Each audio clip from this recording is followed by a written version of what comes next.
ভবনে আমাদের জাতীয় সংগ্রাম দলের দ্বিতীয়তম বৈঠক। এই বৈঠকের সভাপতি ওনার চরণে আমার সতর্কী বলছি। আর ওখানে উপস্থিত আছে লজ্জাপুর ইউনিভার্সিটির অধ্যাপক আমাদের ক্যাপ্টেন নরেন্দ্র রায় মহাশয়, আরও বেকার কোচবিহার আন্দোলনের একজন সংগ্রামী নেতা,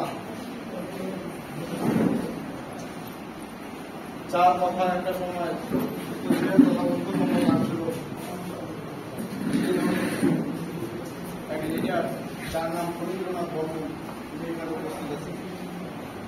সাথে সাথে আজকের সবার যিনি সভাপতিত্ব করতেছেন তিনি বেকার কোচবিহার আন্দোলনের একজন ডাকপতি নেতা। এছাড়াও আমাদের এখানে উপস্থিত আছে যার একান্ত প্রচেষ্টায় আজকে বিভিন্ন জায়গা থেকে অনেক বয়োজ্যেষ্ঠ মানুষ এখানে এসে হাজির হয়েছে, সম্মানীয় নিখিল রায় মহাশয়। আরো সাথেই আছে দিনাজপুর রায়গঞ্জ থেকে ছুটে এসেছে, ওনার সবারই প্রতি থাকলে আমার ভক্তি শ্রদ্ধা ও ভালোবাসা। সামনে আছে বেকার কোচবিহার আন্দোলনের ত্যাগী লিডার নেপো বর্মন মহাশয়। আরো যে বয়োজ্যেষ্ঠ মানুষগুলো আছে এখানে উপস্থিত হয়েছে, শুধু ময়নাগুড়ি কুকশিয়া পার্কের ওখান থেকে মাহবুব রহমান দাদা, এবং এই আন্দোলন এই জায়গার জাতীয় সত্তার আন্দোলন করতে গিয়ে নিজের সংসার থেকে দীর্ঘদিন বাইরে ছিল সেই ধরনের এক দাদা আছে অশোক রায় দাদা। এবার সবার প্রতি স্তর বিশেষে তাকির মোর ভক্তি শ্রদ্ধা ভালোবাসা। তো আলোচনাটা একঘেয়েমি হয়ে গেছে, বেশি আলোচনা হলে আবার শোনার এনার্জি থাকে না। সেই জায়গা থেকে তবুও যে দাদা ভাইগুলো আছেন তোমরা তো সামাজিক মাধ্যমে একটু লোক আলোচনা শুনে, কিন্তু আমার যে বয়স্ক লোকগুলো আছে এগুলো যে সামাজিক মাধ্যমটা সঠিকভাবে ব্যবহার করে জানে না, তো সেই দিকটা মাথাতে রাখি আমি সংক্ষেপে কিছু কথা।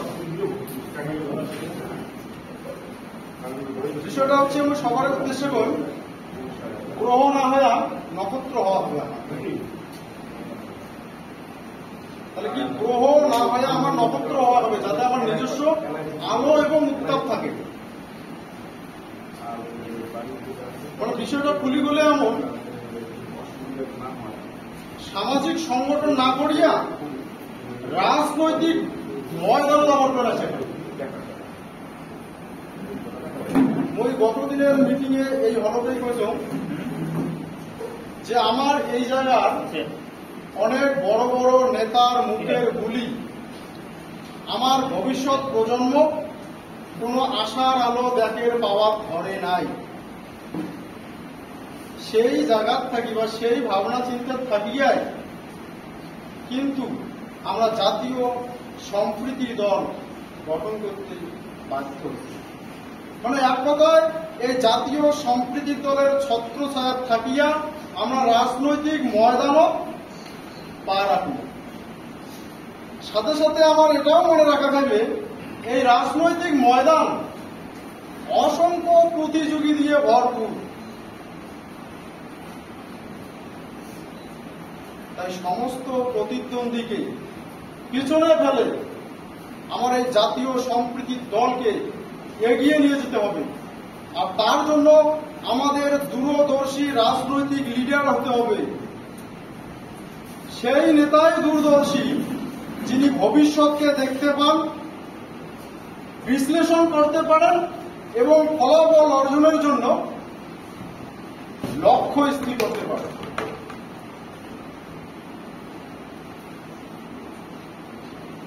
আর এই কাজেই আমার দূরদর্শিতার অনুশীলন করা হবে। আর এই দূরদর্শিতার অনুশীলন করার পূর্বে আমার যে জাতীয় সম্প্রীতি দলের ভিশন আর মিশন আছে সেটা সম্পর্কে আমার প্রত্যেককে স্পষ্ট ধারণা থাকতে হবে। সহজ কথায় আমার স্যার বলছিল যে ভিশন হচ্ছে স্বপ্ন দেখা, আর সেই স্বপ্নকে বাস্তবে রূপদান দেওয়ার জন্য আমরা যে সমস্ত কর্মসূচি গ্রহণ করবো বা সিদ্ধান্ত নেব সেগুলো হচ্ছে মিশন। বিষয়টা পরিষ্কার হল, স্মারক হয়েছিল কিন্তু। তাহলে আমার ভিশনটা কি, মানে লক্ষ্য কি?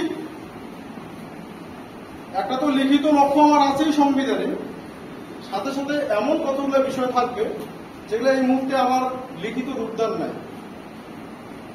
কেমন?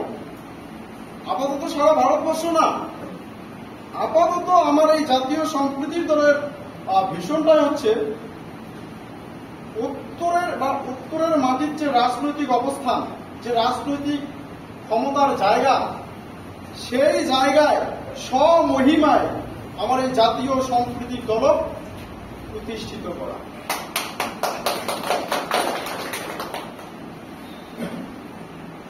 তাহলে উত্তরের মাটিতে এই জাতীয় সম্প্রীতির দল স্বমহিমায় প্রতিষ্ঠিত করা হচ্ছে। আর তার জন্য যেটা আমি করলাম, আমাদের দূরদর্শী লিডার হওয়া হবে। আর দূরদর্শী লিডার কায় সেটাও আমি করুন। তো এই জায়গায় আমার সম্মানীয় এক্স মিলিটারি মানিক রয় দাদা একটা কথা বলছি যে এই জাতীয় সম্প্রীতির দল নামটা ক্রিয়া করা হলো, অন্য কোনো নাম করা হলো।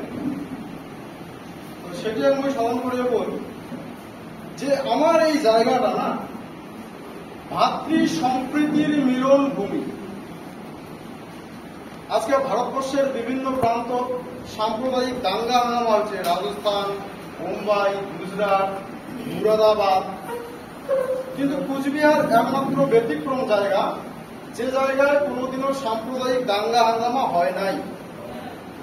কিন্তু বর্তমান এই কোচবিহার এমন একটা সময় এসে দাঁড়িয়েছে যেখানে প্রতিনিয়ত সাম্প্রদায়িকতার বীজ বপন করা হচ্ছে। এখানকার মুসলিম ভাইদের মাদ্রাসা শিক্ষার আমাদের সাম্প্রদায়িকতার বীজবাষ্প ঢুকিয়ে দেওয়া হচ্ছে। একইভাবে হিন্দুত্ববাদের আড়ালে এখানকার হিন্দু ভাইদের কাছে সাম্প্রদায়িকতার বীজবাষ্প ঢুকিয়ে দেওয়া হচ্ছে। তো সেই জায়গা থেকে আমাদের ভাবনা, যে মাটি ভাতৃ সম্প্রীতির মিলন ভূমি, সেই মাটিতে কোনোদিনও সাম্প্রদায়িকতার বীজবাষ্প বপন হতে দেওয়া যাবে না। এই বিষয়টা সামনে রাখিয়াই এই দলের নামকরণ করা হয়েছে জাতীয় সম্প্রীতির দল। একটা ইউনিক নাম, একটা ইউনিক নাম।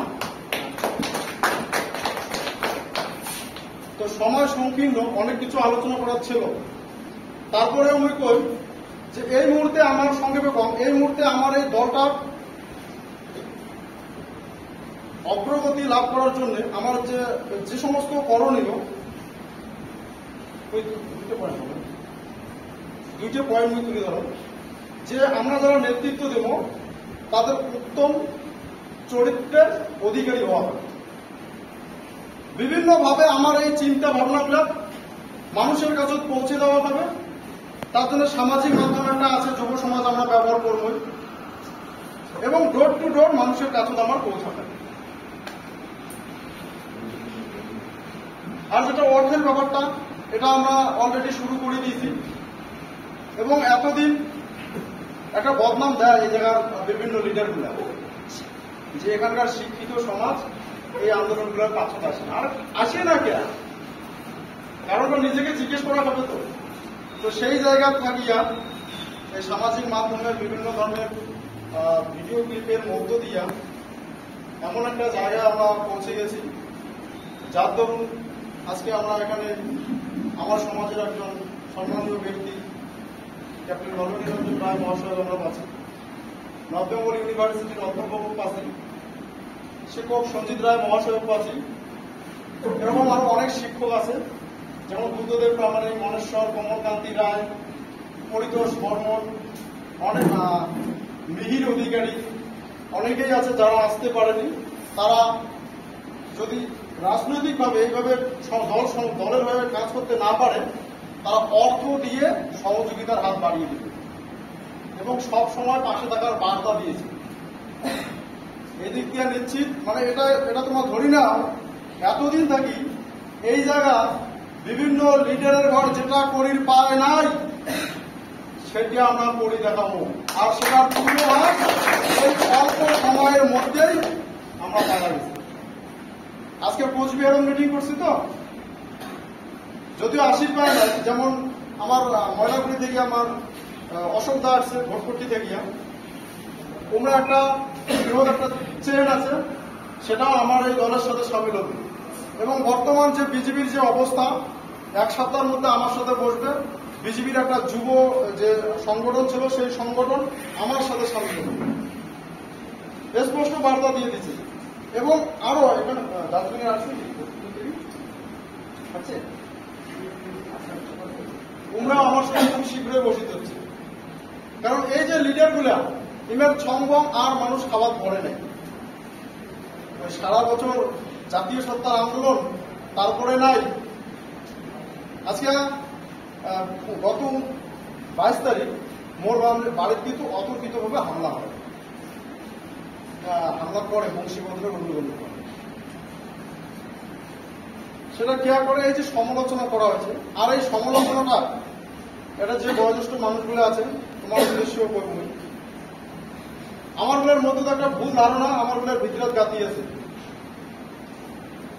আমরা কি কই, যাই সমালোচনা করে তাই বলে মানুষের জাতি নমায়, মানে যাই গেলেনা করে তাই বলে মানুষের জাতি নমায়। যারা নেতৃত্ব দেয় ওই নেতাগুলোই কয়। আর এজেপির আমার মানুষগুলোর ভিতরে এমন ভাবে বসে গেছে, যারা সমালোচনা করে তাকে দেখি না। ওই যে মুই ওই রকমের কিছু সমালোচনা করি, ওনার দোষ মানুষের সামনে তুলে ধরছ, তোমরা ওটা খারাপ ভাবে দিচ্ছ। তা তোমার উদ্দেশ্যে মনে করি এটা কিন্তু রাজতন্ত্রের যুগ নয়, যে ঘোড়ার পিঠি চড়িয়া তরবারিয়া ঢাল নিয়া ওই শ্যামলদাগ আক্রমণ করবে, মারিয়ে উচ্ছেদ করে সিংহাসন থেকে উচ্ছেদ করে আমার একাধিপত্য প্রতিষ্ঠা করবো, এটা কিন্তু সেই যুগ নয়, এটা গণতন্ত্রের যুগ। তো আর গণতন্ত্রের যে সর্বশ্রেষ্ঠ বাক্য হচ্ছে বাক্যবান। মুখের কথাই হচ্ছে অস্ত্র। প্রতিপক্ষের দোষ সমালোচনার মধ্য দিয়ে মানুষের সামনে তুলে ধরা হবে, তবেই আমরা আগে যাওয়ার পাবো। কারণ কয় তোর কেলি দিয়ে তুই আগে যা না, কয় এমন করি তুই উমের সমালোচনা করিস কেন? সেই দাদাগুলোর উদ্দেশ্যে তোমার গুলোর মাধ্যমে বার্তা দেয়, এটাই কেলি গণতান্ত্রিক দেশ, এটাই কেলি। যদি প্রতিপক্ষের দোষ আমরা মানুষের সামনে তুলে ধরে না পাই, তাহলে আমরা আগামো কেমন? কেলি কাকা, এটাই কেলি। তো তাদের কথা বলে বাড়ে, সময় খুব সংকীর্ণ। তো এই বয়স সবার চরণ তোমার ভক্তি শ্রদ্ধা দ্বারা এবং ক্ষুদ্র আলোচনা শেষ করি।